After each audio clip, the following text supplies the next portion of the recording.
जय श्रीमन नारायण। ए पर जे टिप्पणी हम करे जा रहल बा रामा अनुजदास श्रीमान गट्टू वेणुगोपाल स्वामी जी के द्वारा दिहल गयल बा। अध्याय 9 राजविद्या राजगुहम योग श्लोक 27। यत्करोषि यदस्नासि यज्जुहोषि ददासि यत्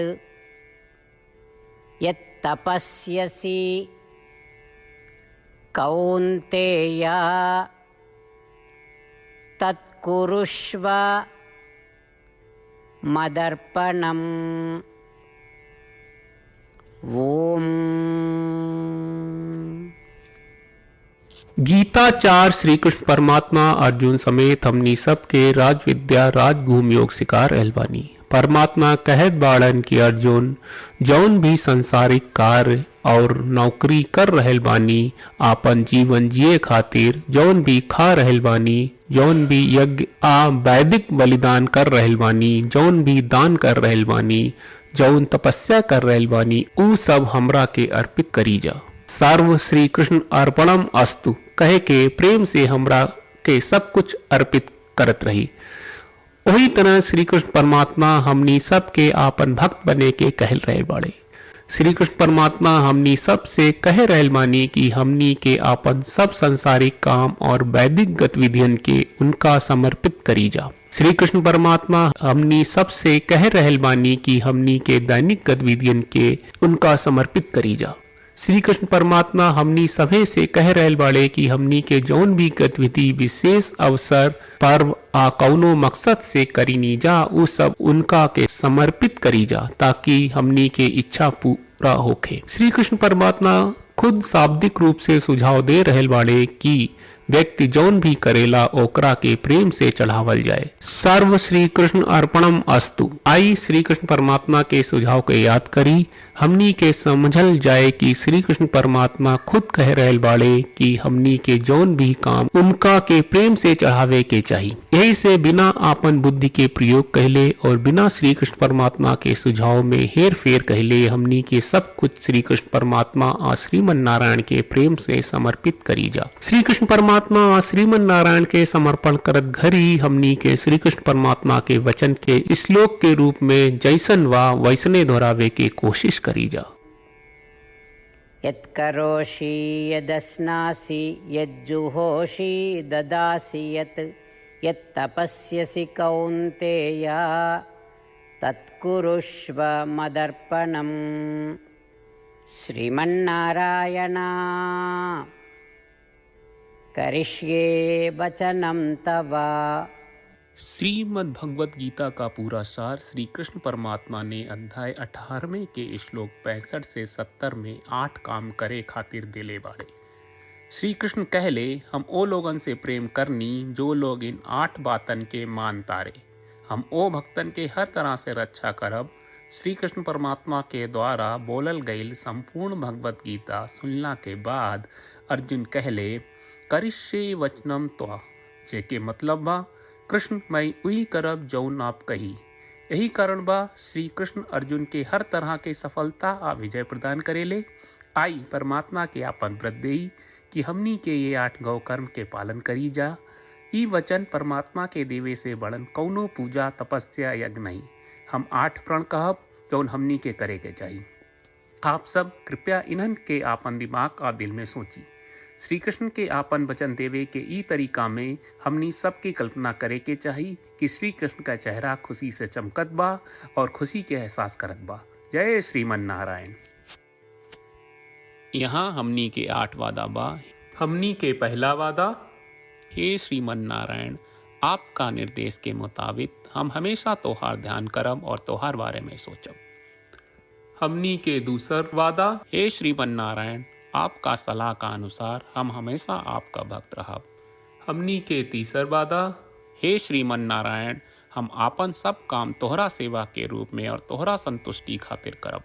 हमनी के चौथा वादा, हे श्रीमन नारायण जैस की आप माने के कहले रहलू, हमरा बहुत विश्वास बा कि हम आपके होई और हम हमेशा आपन दोनों हाथ जोड़ के आपके नमस्कार करब और आपकी पूजा करब।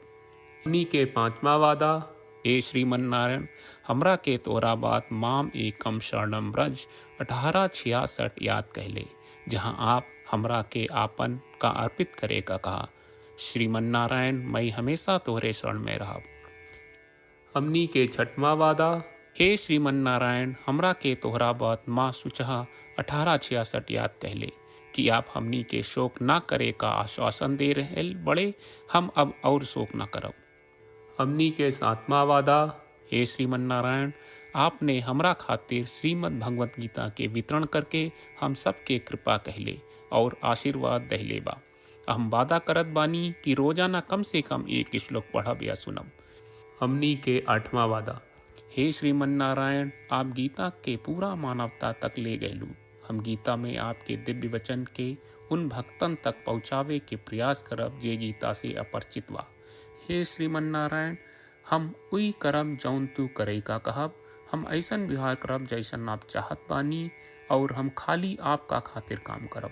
श्रीमन नारायण के रोज आपन वचन देहल कि हम उइस करब जैस आप कहत बानी, ई अपने आप में बड़न पूजा बा। श्रीमन नारायण, करशे वचनम त्वा। श्रीमन नारायण, हम तोरे निर्देश के मुताबिक काम करब। सर्वम श्री कृष्ण अर्पणम अस्तु। जय श्रीमन नारायण। यत्करोषि यदस्नासि यज्जुहोषि ददासि यत् यत्तपस्यसि कौन्तेय तत्कुरुष्व मदर्पणम्। ओम।